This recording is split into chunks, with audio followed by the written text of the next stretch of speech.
ఏమో తేడా అది. మూడు ముఖాల రుద్రాక్ష వాడద్దని చెప్పాలి. మూడు ముఖాల వల్ల మేము చూసింది ఏంటంటే కొంతమంది దెబ్బయ్యారు. ఏ రుద్రాక్ష వల్ల తేడా ఫలితం రాలేదు. మూడు ముఖాల రుద్రాక్ష మాత్రం పెట్టి ఎవరైనా ఇంట్లో పెట్టుకుంటే మాత్రం ఆ ఇంట్లో అశాంతి కలుగుతుంది. అలాంటి అశాంతి కలుగుతుంది, చెలరేగుతుంది, ధనం మొత్తం నాశనం చేసేస్తుంది. అలాగే భద్రాక్ష పెట్టుకోవడం వల్ల ఉత్కృష్టమైన ఫలితం కలుగుతుంది.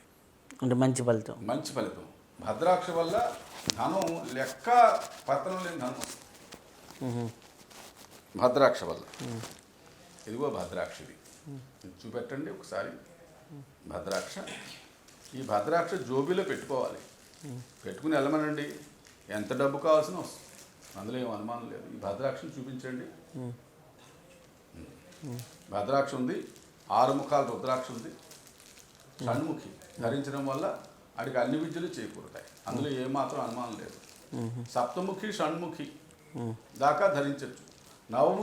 నవముఖి రుద్రాక్ష ధరించడం మాత్రం మనం పెద్దలను ఎవరన్నా అడగాలి, అందులో ఏంటి గమ్మత్తు, ఎందుకు రియాక్షన్ వస్తుంది మనిషికి. అలా రియాక్షన్ వచ్చి దెబ్బతిన్నామని చూసాం మేము. ఒక ఆయన ప్రత్యేకంగా రుద్రాక్షలతో మంత్రాలు ఉయ్యాళ్ళు కూడా చేయించాడు. ఆయన చివరి స్టేజ్లో మాత్రం బాగా నష్టపోయాడు. అది చూసుకోవాలి.